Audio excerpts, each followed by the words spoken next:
हमारे स्वास्थ्य केंद्रों के सुदृढ़ीकरण के लिए जरूरी था और उदाहरण के लिए जब हमारी सरकार बनी थी तो मेडिकल कॉलेज 5 थे, फिर 14 हुए और इन 2 वर्षों में 14 से बढ़ के 19 हो गए। पिछले वर्ष हमने 2 मेडिकल कॉलेज शुरू किए, श्योपुर सिंगरौली और उसके पहले नीमच मंदसौर और सीवी, ये 3 मेडिकल कॉलेज शुरू हुए। कुल मिला के उद्देश्य यह है कि हमारी एमबीबीएस की सीटें बढ़ती जाएं, डॉक्टरों की उपलब्धता जिससे हमारे पास पर्याप्त रहे, पीजी की सीटें भी उसी प्रकार से बढ़ी हैं और अब आज की डेट में 19 मेडिकल कॉलेज शासकीय है और 14 मेडिकल कॉलेज प्राइवेट है। एमबीबीएस की सीटें 2275 से बढ़ के 2850 हो गई है। इसी प्रकार से पीजी की सीटें बढ़ी है। वही दूसरी ओर हमारे जो स्वास्थ्य केंद्र है, आपने देखा कि लगातार जिला अस्पतालों की सीटों के उन्नयन किए जा रहे हैं। 300 बेड का जिला अस्पताल को 500 बेड किया जा रहा है, 400 बेड किया जा रहा है और इस तरीके से जो उसमें आवश्यक मानव संसाधन है वो भी पर्याप्त रहे इंफ्रास्ट्रक्चर के साथ। तो इन्हीं 2 वर्षों में IPHS 12 जो भारत सरकार का स्टैंडर्ड है, उसके हिसाब से कैबिनेट ने पदों की मंजूरी भी की है। उन्हीं पदों की मंजूरी और सेंटरों के उन्नयन के आधार पर लगभग 30,000 इसमें आउटसोर्स के पद शामिल हैं, मंजूर किए गए, जिसकी भर्ती की प्रक्रिया शुरू है। लगातार विशेषज्ञ हमको मिलते जा रहे हैं, मेडिकल ऑफिसर मिलते जा रहे हैं, फार्मासिस्ट से लेकर ANM, नर्सिंग ऑफिसर, PhD और PhD में हमारे डिमांड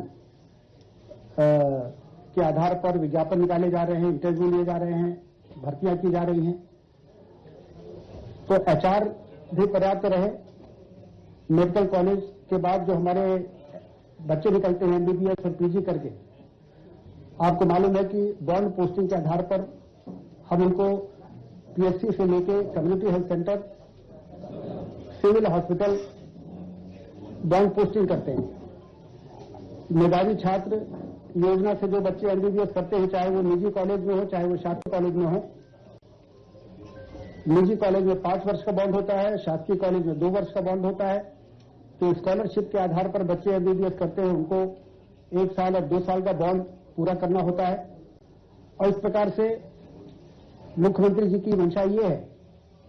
कि जो बच्चे निकल रहे हैं 5,000 से ज्यादा MBBS और 2,500 से ज्यादा PG करके बॉन्ड के आधार पर यदि हर साल वो हमारे स्वास्थ्य केंद्रों में पहुंचते रहेंगे तो PHC और CHC और सिविल अस्पताल में डॉक्टरों की कमी की हमारी पूर्ति होगी और अगले वर्ष नया लॉट आ जाएगा। नए लॉट के आधार पर उनका बॉन्ड, पहले वाले का बॉन्ड पूरा होगा तो नया बॉन्ड आ जाएगा। इनकी उपस्थिति की सुनिश्चितता के लिए सार्थक ऐप के माध्यम से हमने IT का भी उपयोग किया है, तो जिससे कि वो 1 साल, 2 साल, 5 साल जितना बॉन्ड है वो वहां पर उपस्थित रहें, अनुपस्थित न रहें, जिससे वहां पर OPD बढ़े। यदि सब हेल्थ सेंटर, PHC और CHC में पर्याप्त OPD होती है तो फिर जिला अस्पताल में, मेडिकल कॉलेज के अस्पतालों में वही मरीज आएंगे जिनको रिकमेंड किया जाएगा, रेफर किया जाएगा। भारत सरकार की महत्वाकांक्षी योजना टेलीमेडिसिन, वो भी प्राइमरी हेल्थ सेंटर और सब हेल्थ सेंटर से मेडिकल कॉलेज और जिला अस्पतालों को टेलीमेडिसिन की सुविधा भी उपलब्ध कराई गई है। क्योंकि ग्रामीण क्षेत्रों में आजकल हम सब जानते हैं कि UPI का सबसे ज्यादा उपयोग दुनिया में हमारे देश के लोग कर रहे हैं। यदि टेलीमेडिसिन से भी वो कंसल्टेशन की उनकी आदत होगी और उप स्वास्थ्य केंद्रों में CHO और प्राइमरी हेल्थ सेंटर में मेडिकल ऑफिसर टेलीमेडिसिन से जिला अस्पताल में बैठे हुए विशेषज्ञ और मेडिकल कॉलेज में बैठे हुए विशेषज्ञों से उनकी बातचीत कराने की यदि आदत में आ गया तो फिर निचली हमारे जो टर्शरी केयर के जो सेंटर हैं वहां OPD भी बढ़ेगी रेफरल केस वही होंगे जो जिनको वास्तव में रेफर होकर भेजना चाहिए। ये भी एक ऐसा नवाचार है जिसको इन 2 वर्षों में आगे बढ़ाने का काम किया गया। इसी प्रकार से एयर एम्बुलेंस, शव वाहन जैसी नवाचार जो मुख्यमंत्री जी के विशेष प्रयास से हुआ, विशेष निर्देश पर हुआ, और इसके इतने अच्छे परिणाम मिल रहे हैं कि लगभग 125 से ज्यादा आयुष्मान कार्डधारी गरीब लोग जो एयरलिफ्ट हो सकते हैं, कभी किसी ने सोचा भी नहीं था, वो एयरलिफ्ट होके और भोपाल आ रहे हैं यदि उनको आवश्यकता पड़ती है। कलेक्टर और डीन और सीएमएचओ के पास उनकी आईडी से उनको एयर एम्बुलेंस बनाने के अधिकार है। और यहां तक कि यदि कोई गरीब व्यक्ति को प्रदेश से बाहर भी जाना है और डॉक्टर ने रेफर कर दिया है कि उसको मेदांता ले जाना है, तो गरीब आदमी को एयर एम्बुलेंस मेदांता भी पहुंचा रही है। तो ये एक ऐसा नवाचार है जिसके बारे में लोगों ने कल्पना नहीं की थी कि ये सुविधा भी मिल सकती है। इसके साथ ही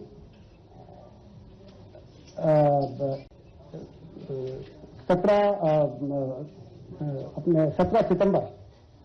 जो प्रधानमंत्री जी का जन्मदिन था, उससे लेकर और 2 अक्टूबर गांधी जी की जयंती तक एक स्वस्थ नारी सशक्त परिवार अभियान चलाया गया। आपको ध्यान होगा प्रधानमंत्री जी स्वयं मध्य प्रदेश आए थे, धार से उन्होंने इसको लॉन्च किया था। और मुझे ये बताते हुए बड़ी प्रसन्नता है कि उसमें जिन इंडिकेटर्स पर स्क्रीनिंग का मैंडेट था, उसमें मध्य प्रदेश 13 ऐसे प्रमुख पैरामीटर्स पे एक स्क्रीनिंग का महाअभियान चलाना था। जैसे राइट टू एजुकेशन है, राइट टू हेल्थ है, वैसे ही राइट टू स्क्रीनिंग निरोगी का अभियान पहले भी चलाया, लेकिन इन दिनों में विशेष अभियान चला था। क्योंकि हम लोग जानते हैं कि मातृ मृत्यु दर और शिशु मृत्यु दर का सबसे बड़ा कारण है कि सभी माताओं बहनों की स्क्रीनिंग नहीं हो पाती, उनका पंजीयन नहीं हो पाता, गर्भवती माताओं का। फिर एंटीनेटल चेकअप जो हर 3 महीने में होना चाहिए, यदि पंजीयन नहीं है तो एंटीनेटल चेकअप भी नहीं करा पाते हैं, और वो हाई रिस्क प्रेग्नेंट हो जाती है। हाई रिस्क प्रेग्नेंट लेडीज को यदि हर महीने 9 तारीख और 25 तारीख को कम्युनिटी हेल्थ सेंटर में, जहां पे स्त्री रोग विशेषज्ञ वहां पे पदस्थ हो चाहे ना हो, उनको भेजा जाता है। सुबह 9 बजे से लेकर 4 बजे तक जिलों से भेजा जाता है। वहां पर यदि उनको हर महीने पहुंचा दें तो उनका हीमोग्लोबिन से लेकर और जो कमियां जिसके कारण मातृ मृत्यु दर बढ़ती है और शिशु मृत्यु दर, उसको नियंत्रित किया जा सकता है। इस आधार पर एक अभियान चला कि लोगों में जागरूकता आए, लोगों को मालूम हो, परिवार के लोगों को भी मालूम पड़े कि भाई यदि गर्भवती मां है तो उससे सिर्फ काम नहीं कराना है अंतिम समय तक, बल्कि उसका पंजीयन कराना है, उसका एंटीनेटल चेकअप कराना है, और यदि वो एचआरपी है तो उसको हर महीने की 9 या 25 तारीख को कम्युनिटी हेल्थ सेंटर में पहुंचाना है। आशा वर्कर्स को ये काम मिला है, लेकिन परिवार के लोगों को भी सेंसिटाइज होना पड़ेगा। इसलिए इस अभियान में मुझे बताते हुए बड़ी खुशी है कि 13 पैरामीटर्स में पूरे देश में चला था ये अभियान। उसमें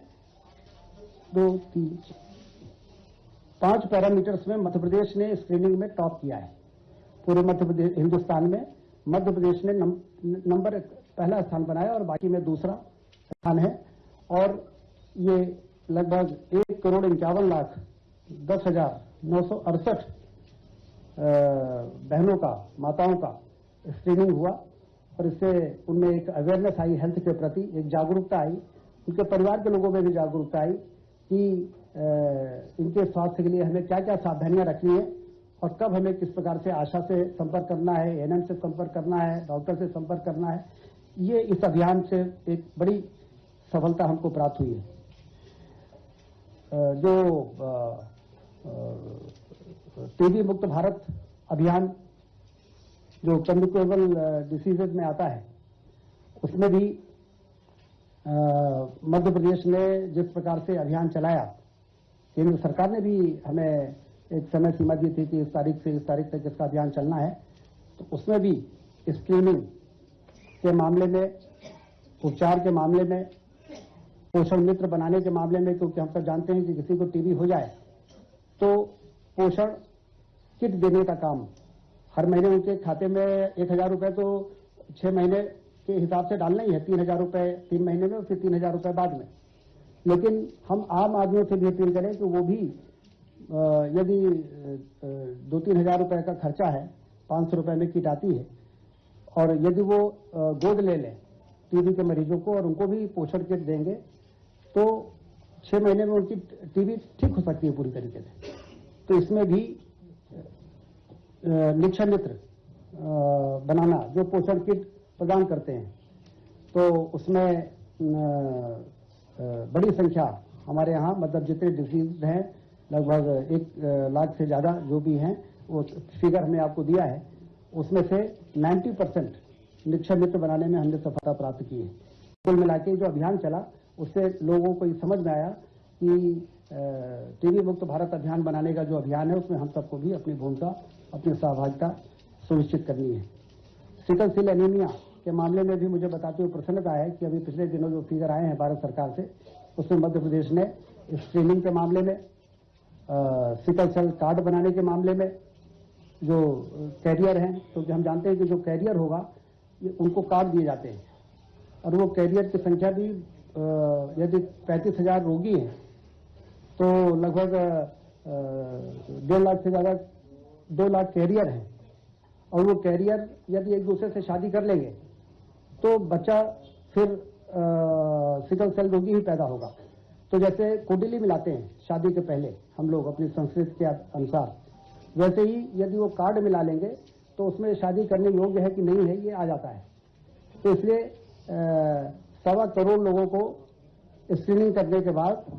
1.5 करोड़ लोगों को वो कार्ड भी वितरण करने का काम अभियान चलाकर इन्हीं 2 वर्षों में बहुत तेजी के साथ किया गया है, और भारत सरकार ने मध्य प्रदेश को इस काम को करने के लिए सबसे नंबर 1 का राज्य माना है। ये भी इन 2 वर्षों में हमारे सरकार की बड़ी सफलता रही है। हमारे जो 60 साल, 65 साल, 70 साल पुराने 2003 के पहले के जो मेडिकल कॉलेज रीवा, इंदौर, भोपाल, ग्वालियर और जबलपुर, वहाँ पर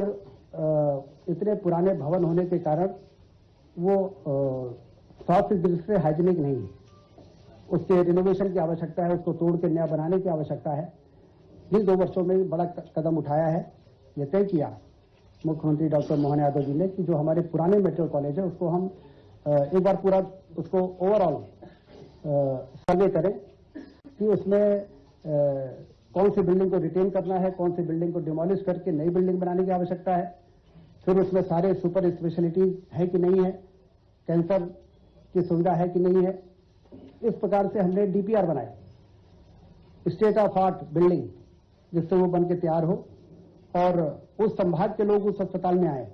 तो उसके बाद उनको बाहर जाने की आवश्यकता ही न पड़े। इस प्रकार से सारे फैसिलिटीज वहां पर होने चाहिए। तो पिछले कल मुख्यमंत्री जी ने इंदौर में 772 करोड़ रुपए, इंदौर के लोग हमेशा कहते थे कि एमवाई अस्पताल बहुत पुराना है, इसको इसमें ये कर दीजिए, इसमें ये काम हो जाए। तो ये तय किया गया कि अब ये 30 मिनट में काम करने के बजाय इसका ओवरऑल डीपीआर बनाएं और इसमें देखें कि क्या और करने की आवश्यकता है। और 772 करोड़ रुपए इंदौर में, 322 करोड़ रुपए रीवा में, और ग्वालियर और जबलपुर का भी डीपीआर इसी तर्ज पे तैयार किया जा रहा है। भोपाल में भी काफी काम हुए हैं, लेकिन जो और आवश्यक कार्य है उसके लिए भी डीपीआर, ये 5 प्रमुख जो हमारे पुराने मेडिकल कॉलेजेस हैं इनके कंप्लीट रिनोवेशन और रीडेवलपमेंट का प्लान, जिससे कि इस संभाग के लोग बाहर से यदि आए दूर दराज से, टीकमगढ़ का आदमी यदि ग्वालियर जाए तो फिर ग्वालियर के बाहर रेफर होने की आवश्यकता न पड़े। इस प्रकार की सुविधा, सर्व सुविधा युक्त कैंपस बनाने का भी फैसला हमारी सरकार ने लिया है, और उसके लिए इतनी बड़ी धनराशि जो आवश्यक हो रही है उसको बजट से मंजूर करने का काम भी लगातार किया जा रहा है। एनसीडी, नॉन कम्युनिकेबल डिसीजेज में हम लोग देखते हैं कि यदि स्वास्थ्य शिविर होते हैं तो बड़ी संख्या में लोग आते हैं और अपना जांच कराते हैं, बीपी का, शुगर का, फैटी लीवर का, ओरल कैंसर, ब्रेस्ट कैंसर। ये स्वास्थ्य शिविरों में तो लोग आते हैं, लेकिन घर घर जाके इसकी स्क्रीनिंग हो, इसके लिए निरोगी का अभियान चलाया गया है और इस निरोगी का अभियान में बड़ी संख्या में आशा वर्कर्स, सब हेल्थ सेंटर, वहां पर लोगों को लाकर उनके सैंपल लेना, फिर जो हमारे लैब्स हैं हब एंड स्पोक मॉडल पे, तो उसकी जांच करके उनको रिपोर्ट प्रस्तुत करना, उनको हेल्थ कार्ड देना, इस निरोगी का अभियान में, जिससे कि हर नागरिक की जांच की रिपोर्ट हो, उसका हेल्थ कार्ड रहे और उस हेल्थ कार्ड के आधार पर उसको सही समय पे सही इलाज की राय दी जा सके। कभी कभी देर हो जाती है, लोगों को डायबिटीज रहता है, जब शरीर का कोई अंग खराब हो जाता है तब उनको मालूम पड़ता है, तब तक में देर हो जाती है। तो इस दिशा में भी सरकार बहुत गंभीरता के साथ काम कर रही है और ये उद्देश्य यही है कि कम से कम गांव के लोगों को रेफर होके ऊपर आना पड़े। जो कम्युनिटी हेल्थ सेंटर हैं जिसमें विशेषज्ञ होते हैं, जहां पर ऑपरेशन थिएटर्स हैं, जहां पर 18-18, 20-20 करोड़ रुपए की बिल्डिंग बन गई है, वो हमारे पूरी तरह से FRUs हो जाएं। इसके लिए पदों की जो भर्ती हो रही है, उसके बाद हम लोग ये उम्मीद करते हैं कि हमारी स्वास्थ्य सुविधाएं और ज़्यादा बेहतर होगी और जो इंडिकेटर्स हैं, उन इंडिकेटर्स में मध्य प्रदेश दुनिया में सबसे नंबर 1 का स्थान प्राप्त कर सकेगा। आपको दो वर्षों की कुछ एक मिनट, जैसा मैंने आपको बताया कि हमारे जो मेडिकल कॉलेज के कैंपस हैं उसमें कैंसर हो,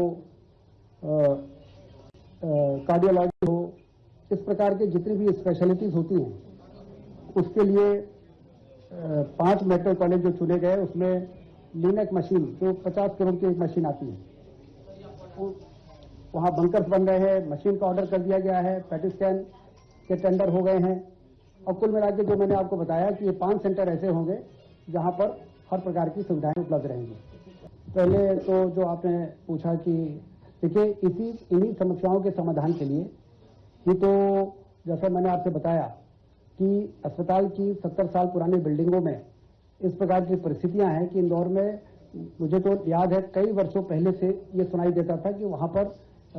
चूहों का इस प्रकार से आतंक रहता है और चूहे आ जाते हैं। और तो इन समस्याओं के समाधान के लिए ही ये तय किया है कि ऐसे तमाम जो हमारे हॉस्पिटल्स हैं जो फंक्शनल हैं, उसमें पुरानी बिल्डिंगों को तोड़ के और हम उसको नए बनाए। बाकी सुविधा सावधानी के लिए पेस्ट कंट्रोल पेस्ट जो होता है, उससे यदि कहीं कुछ लापरवाही होती है तो उनके खिलाफ कार्रवाई करते हैं। जो जिम्मेदार लोग हैं उनको सस्पेंड भी किया है, उनको शो कॉज नोटिस भी दी है और इस पर सरकार बहुत सख्त है। इस प्रकार की कोई भी लापरवाही यदि आती है तो उस पर कार्रवाई कर रहे हैं। मनोज शर्मा जी ने जो बात कही है, Manoj Sharma, one by one, पहले आपका एक मिनट। ये घटना सामने आई है, मैंने हमारे सब अधिकारियों ने बैठ के हम लोगों ने बात भी की है, जो एक्सपर्ट्स हैं, कलेक्टर सतना से भी बात की है। तो जो थैलेसीमिया के मरीज होते हैं उनका महीने में 2 से 3 बार ब्लड ट्रांसफ्यूजन करना पड़ता है उनको स्वस्थ बनाए रखने के लिए। तो ये जो ट्रांसफ्यूजन होता है उसमें इस प्रकार की बातें आई हैं, हमारे ही लोगों ने उसको पकड़ा है कि 4 लोग ऐसे हैं जिसमें एक का तो मदर फादर HIV से पीड़ित थे, वो बात आई है, और बाकी जो 3 है उनका ट्रांसफ्यूजन कहाँ कहाँ हुआ उसके रिकॉर्ड कलेक्ट किए जा रहे हैं क्योंकि उसको जब महीने में 2 बार ट्रांसफ्यूजन करना है तो वो एक ही सेंटर से ट्रांसफ्यूजन नहीं होता है, कभी प्राइवेट में भी चले जाते हैं, कभी किसी रिश्तेदारी में गए तो वहां पर जाके संपर्क किया। ये ब्लड बैंक में जो ब्लड अवेलेबल रहता है उस अवेलेबल बैंक से या कोई डोनर को ले जाके और वो लोग अपना ट्रांसफ्यूजन कराते हैं और उनकी परिस्थितियों को देख के ट्रांसफ्यूजन जिस सेंटर में भी जाते हैं लोग इसलिए करते हैं क्योंकि ट्रांसफ्यूजन के अलावा उनका कोई इलाज भी नहीं है, या तो बोन मैरो ट्रांसप्लांट करें या ट्रांसफ्यूजन करें। तो बहुत ही जल्दी हम लोग वहां पर पहुंचेंगे कि किस ब्लड बैंक से या किस डोनर से इस प्रकार की परिस्थितियां पैदा हुई हैं।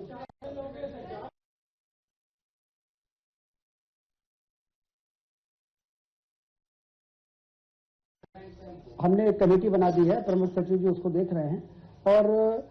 जो भी कार्रवाई होगी सवाल ही नहीं उठता है कि जब हम इतने ज्यादा thalassaemia, sickle cell anaemia, TB मुक्त भारत अभियान के हिसाब से देश को मुक्त करने का अभियान चला रहे हैं, वहां पर इस प्रकार की जो कोई घटना आती है तो वहां पर कोई लापरवाही हो जाए, इसका कोई सवाल ही नहीं उठता है।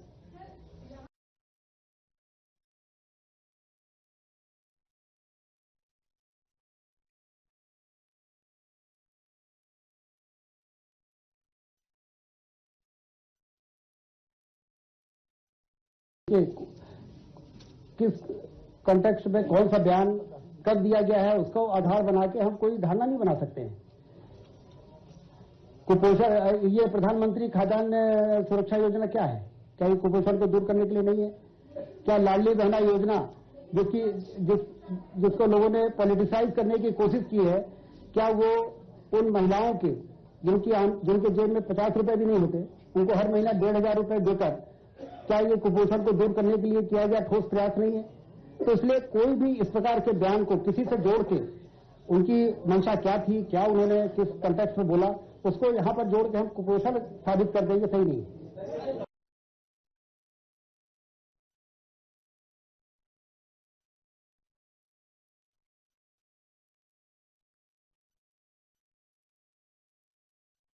सतना के लोगों से हम फीडबैक भी लेंगे और हम उसके तहत जाएंगे, इसमें आप निश्चिंत रहेंगे। देखिए, जिला अस्पतालों के बारे में मैंने आपसे बताया कि हमने जिला अस्पतालों में बेड ऑक्यूपेंसी रेशियो जो होता है, BOR, उसके आधार पर अपने जिला अस्पतालों के बेडों को बढ़ा रहे हैं, पदों को बढ़ा रहे हैं। और जिला अस्पतालों में यदि BOR नहीं होता या OPD नहीं होती तो इस प्रकार के निर्णय हम क्यों लेते? तो लगातार हम ये अपने सेंटर्स को अपग्रेड कर रहे हैं।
की उपलब्धता सुनिश्चित करने के लिए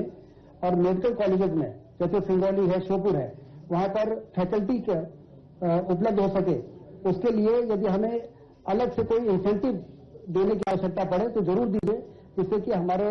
जो मेडिकल कॉलेज 300-400 करोड़ रुपए के बनकर तैयार हो गए हैं, 100% सीटें वहां पर बच्चे पहुंच गए हैं, वहां पर फैकल्टी की कमी ना पड़े। इसी प्रकार से जो हमारे सुपर स्पेशलिटी के डॉक्टर्स हैं, उनके भी रिमोट एरियाज में, ट्राइबल एरियाज में यदि कुछ इंसेंटिव देने के से हम उनको अट्रैक्ट कर सकें तो निश्चित रूप से हम उस पर काम कर रहे हैं।